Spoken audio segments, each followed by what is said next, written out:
Assalamualaikum warahmatullahi wabarakatuh.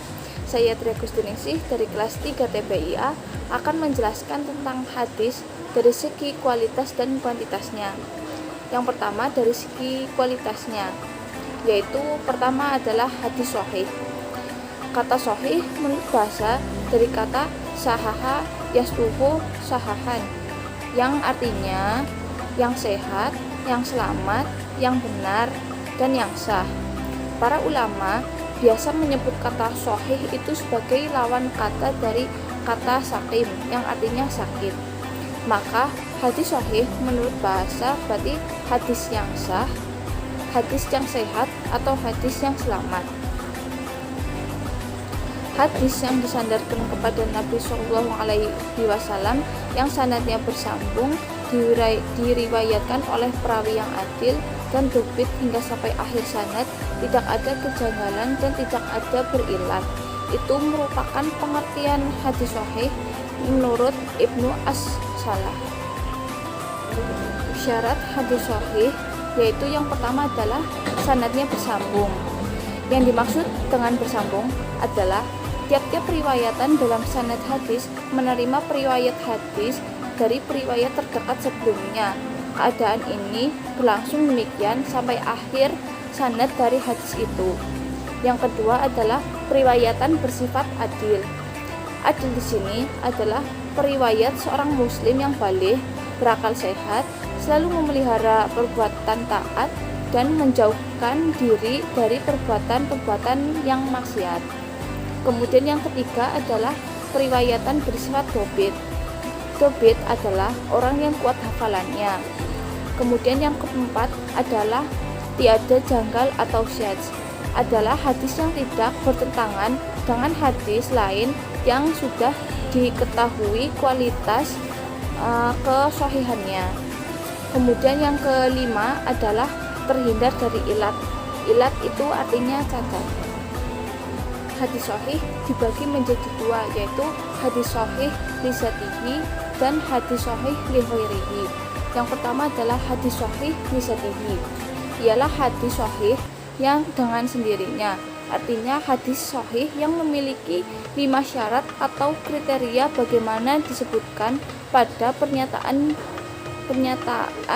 ini, yaitu hadis yang melengkapi setinggi-tinggi sifat yang mengharuskan kita menerimanya. Kemudian yang kedua adalah hadis sahih li ghairihi.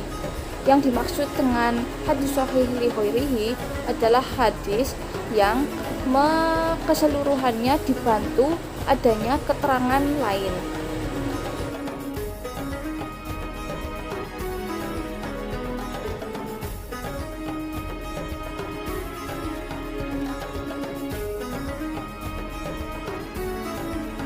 Namun tidak apabila hadis ini dikategorikan menjadi untuk menetapkan soal-soal akidah. Hadis dilihat dari kualitasnya. Yang kedua adalah hadis hasan.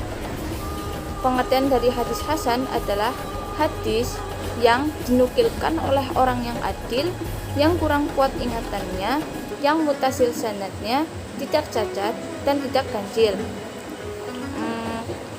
Hadis hasan hampir sama dengan hadis sahih. Perbedaannya hanya mengenai hafalan, di mana hadis hasan rawinya tidak kuat hafalannya. Syarat-syarat hadis hasan yaitu yang pertama adalah perawinya yang adil, yang kedua adalah kedobihan perawinya di bawah perawi hadis sahih, yang ketiga adalah sanad-sanadnya bersambung, kemudian tidak terdapat kejanggalan atau syadz dan tidak mengandung ilat. Hadis hasan juga memiliki 2 pembagian, yaitu yang pertama adalah hadis hasan li dzatihi dan yang kedua adalah hadis hasan li ghairihi. Pengertian dari hadis hasan li dzatihi adalah hadis hasan dengan sendirinya, yakni hadis yang telah memenuhi persyaratan hadis hasan yang 5. Kemudian yang kedua adalah hadis hasan li ghairihi. Hadis hasan li ghairihi adalah hadis yang sanadnya tidak sepi dari seorang masyhur tak nyata keahliannya, bukan pelupa yang banyak salahnya, tidak tampak adanya sebab yang menjadikannya fasik, dan matan hadisnya adalah baik berdasarkan pernyataan yang semisal dan semakna dari sesuatu segi yang lain. Yang ketiga adalah hadis dari segi kualitasnya adalah hadis dhaif. Kata dhaif menurut bahasa yang berarti lemah sebagai lawan dari qawi yang artinya kuat. Sebagai lawan dari kata sahih, kata dhaif secara bahasa berarti hadis yang lemah, yang sakit, atau yang tidak kuat. Secara terminologis, para ulama mendefinisikan secara berbeda-beda, akan tetapi pada dasarnya mengandung maksud yang sama. Pendapat An-Nawawi yaitu hadis yang di dalamnya tidak terdapat syarat-syarat hadis sahih dan syarat-syarat hadis hasan.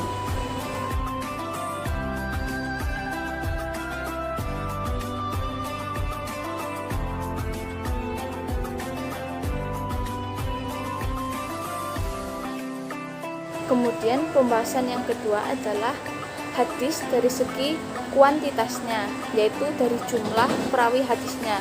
Yang pertama adalah hadis mutawatir. Hadis mutawatir adalah hadis yang diriwayatkan oleh sejumlah orang yang pada setiap tingkat sanadnya yang menurut tradisi mustahil mereka bersepakat untuk berdusta, dan karena itu diyakini kebenarannya. Beberapa rumusan tersebut sekalipun dengan kalimat dan redaksi yang berbeda-beda, namun maksudnya sama.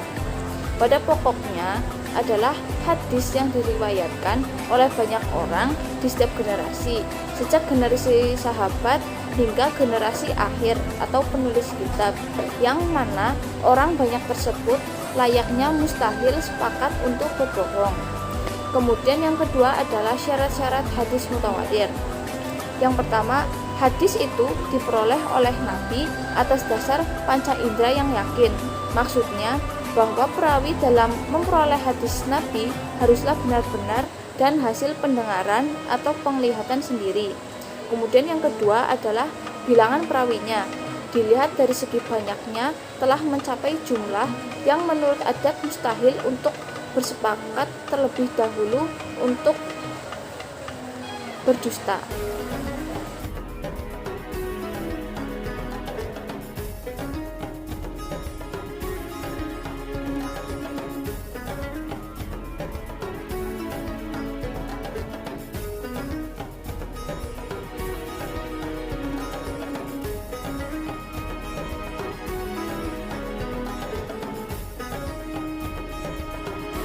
Hadis yang kedua adalah hadis ahad. Hadis ahad adalah suatu hadis yang jumlah pemberitaannya tidak mencapai jumlah hadis mutawatir, baik pemberita itu seorang atau dua orang atau tiga orang. Karena hadis ahad ini tidak jelas, tidak mencapai derajat mutawatir, maka keterkaitan dan kualitas persambungan sanadnya. Bila sanad hadis ini tidak dapat mengikat orang lain untuk mempergunakan sebagai dasar beramal. Sebaliknya, bila sanadnya bersambung dan kualitas periwatannya bagus, maka menurut jumhur hadis itu harus dijadikan dasar.